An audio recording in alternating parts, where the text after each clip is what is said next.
Quem não gosta de um suplementinho para dar aquela otimizada no resultado? E hoje em dia existem muitas opções do que escolher e também do que evitar. Para evitar gastos desnecessários e frustrações com resultados não obtidos, vamos falar hoje dos top 6 suplementos que você não precisa. O universo de suplementos ele é infinito e como o próprio universo onde a gente vive, ele está em constante expansão. Todo dia alguém surge com um novo suplemento milagroso, uma nova fórmula mágica, um novo pote colorido, cheio de mensagens malucas e motivadoras. E eu não vou negar, costuma ser animador mesmo essas novidades. Mas a gente sabe que a indústria dos suplementos ela move milhões. E onde há muito dinheiro, a gente esperta tentando tirar dinheiro de gente, digamos assim, menos provida de esperteza.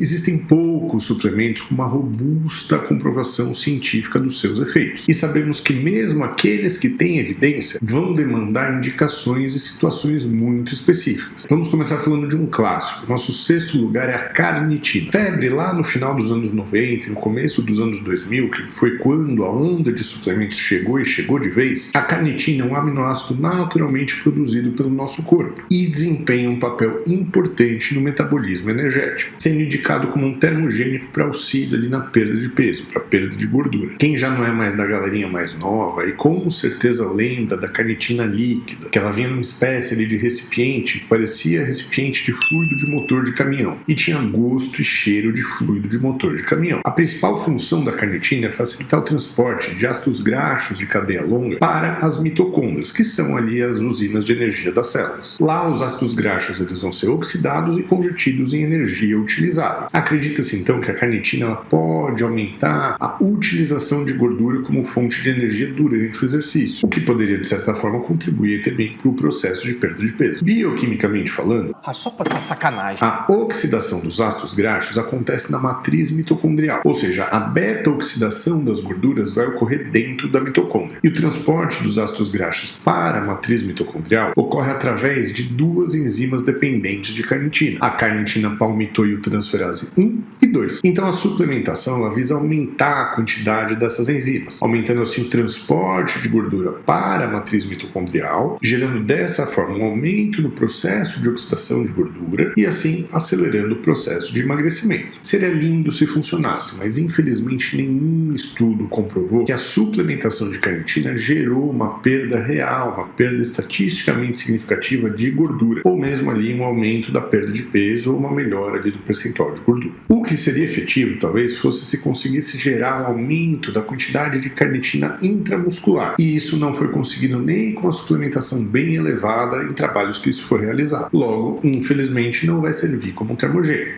Mas eu tomei e deu certo. Bom pra você. Mas com certeza não foi a carnitina. Não tem evidência de resultado, acaba sendo dinheiro jogado fora. Eu sou rica!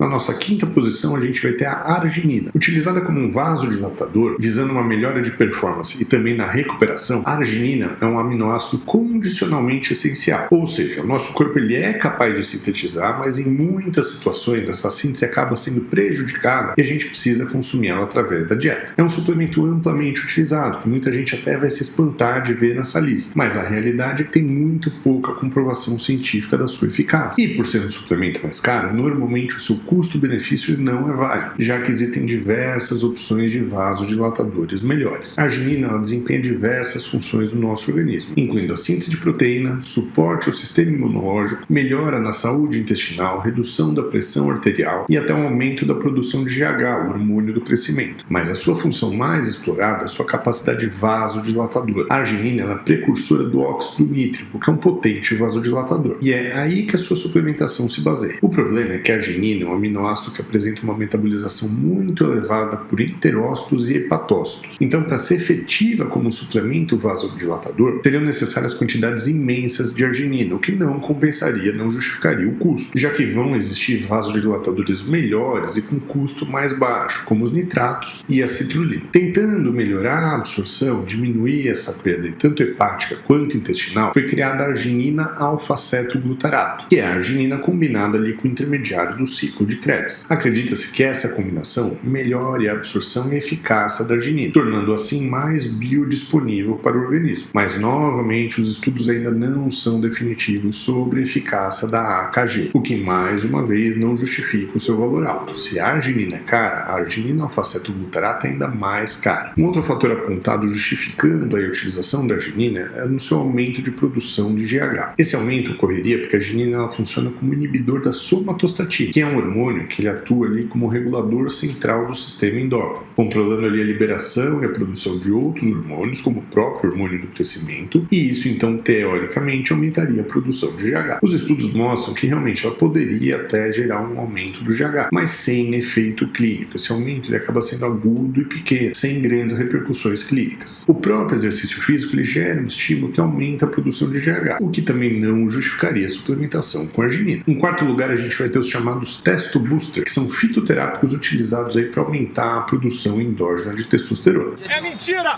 É um grupo enorme de componentes utilizados aí para aumentar a produção de testo. E os mais famosos aí a gente vai ter o tribulus terrestres, a maca peruana, o long jack, a ashwagandha, ácido D-aspartico. Sim, todos esses aí que você usa ou já usou um deles não prestam para melhorar a hipertrofia. Não existe comprovação nenhuma que esses componentes gerem uma melhora no processo de hipertrofia, por mais que um outro ele consiga realmente elevar de forma pequena e discreta os níveis de testosterona. Sabemos que a testosterona é importante tanto para o anabolismo quanto para o aumento de força, mas o aumento discreto dentro ali dos limites fisiológicos não repercute em melhoras clínicas de ganho de força, hipertrofia, rendimento ou mesmo melhora da composição corporal. Alguns trabalhos mostram sim a eficácia desses compostos, mas em questão de melhora de libido e também tratamento de disfunção erétil. Cala a boca e pega o dinheiro. Mas sempre importante lembrar que libido é algo multifatorial e a parte hormonal é apenas um pedaço do quebra-cabeça que compõe a libido. E esses estudos em libido obtiveram resultados bacanas principalmente em estudos realizados em mulheres. O resultado estético, com melhora ali da composição corporal, melhora dos padrões de força, só vai acontecer com testosterona em níveis suprafisiológicos. As melhoras de resultado, quando acontecem dentro do intervalo fisiológico de testosterona, normalmente são mais por efeito placebo. E esses compostos eles não são indicados para tratar níveis baixos de testosterona. Nesse caso, é melhor procurar um médico para fazer um tratamento adequado, se necessário com medicações, como o clomifeno, por exemplo. E só um parênteses, da mesma forma que os testo boosters, os GH boosters também não servem para nada. Eles não têm nenhuma evidência, nenhum composto natural vai melhorar os níveis de GH. Chegando no nosso pódio, temos uma categoria de suplemento que vai e volta no foco da galera que curte o suplemento, que são os aminoácidos. Seja nos clássicos BCA, seja nos aminoácidos essenciais, que recentemente voltou à moda da utilização, não há nenhuma comprovação de melhora significante com essa suplementação. Lembrando que os aminoácidos essenciais são aqueles que o nosso corpo não produz, que a gente precisa consumir eles através da dieta. E dentro desse grupo existe um grupamento específico, que são os BCAAs, que são os aminoácidos de cadeia ramificada, a leucina, a isoleucina e a valina. Eles desempenham diversas funções importantes, com efeito anabólico considerável, aumento na síntese proteica, melhora do anabolismo muscular, melhora da função imunológica, porque eles são precursores também da glutamina, que a gente já vai falar sobre ela. O seu consumo é sim necessário, mas na imensa maioria das vezes a gente já consegue as quantidades necessárias através ali de uma dieta equilibrada e hiperproteica, tornando assim a suplementação algo sem sentido. No processo de hipertrofia, a gente tem um controle importante realizado ali pela leucina, que ativa uma proteína quinase chamada mTOR. E o mTOR ele vai iniciar a cascata que aumenta a síntese proteica, dessa forma iniciando o processo de anabolismo muscular. Estudos mostram que realmente a suplementação com leucina ativa melhora a ativação da mTOR, mas a dieta adequada torna essa suplementação desnecessária. Uma dieta hiperproteica já vai incluir os aminoácidos essenciais, já vai incluir o BCA, já vai incluir a leucina, não sendo necessária a suplementação. É importante lembrar que a síntese proteica ela não é dose limitante. Não adianta aumentar ali eternamente a ingesta proteica para aumentar a síntese proteica proporcionalmente. Isso não acontece por causa de um efeito refratário do músculo, chamado ali de efeito muscle full, onde há um limite para o turnover proteico. A partir de uma certa quantidade, as proteínas elas não são mais utilizadas no processo de anabolismo. A suplementação com aminoácidos ela vai gerar uma melhora do efeito anabólico em dietas hipoproteicas. Aí sim talvez faça sentido. Quer mais uma polêmica? Eu estou sentindo uma treta! Aminoácidos durante o treino não melhoram o rendimento. Se for usar algo, use um carboidrato, mas isso vale para treinos acima de 60 minutos. E nosso vice-campeão?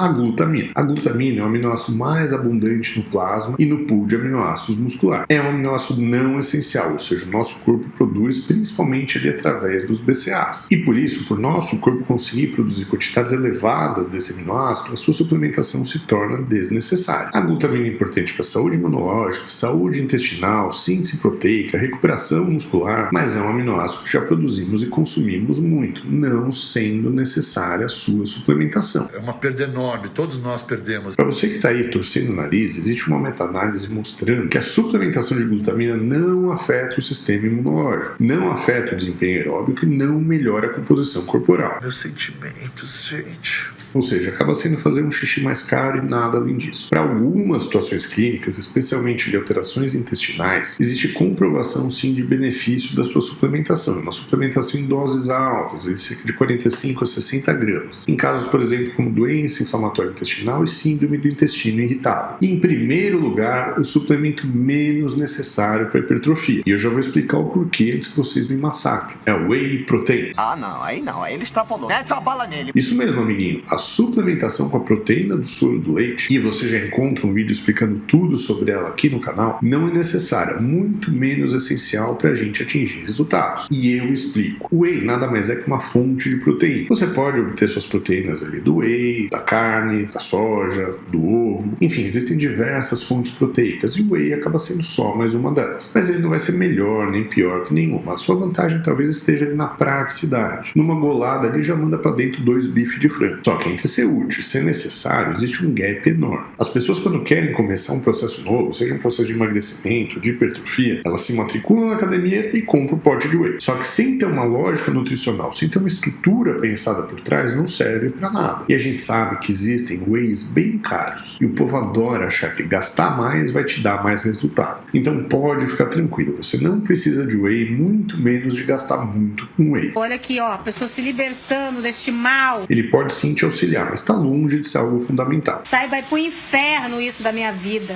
Nunca mais, acabou? Lembrando mais uma vez que essa lista diz respeito a pessoas saudáveis que treinam e se alimentam direito. Para elas realmente não há necessidade de todos esses que a gente falou. Mas eu não estou dizendo que eles não prestam para nada e não têm indicações de uso. É, tá bom.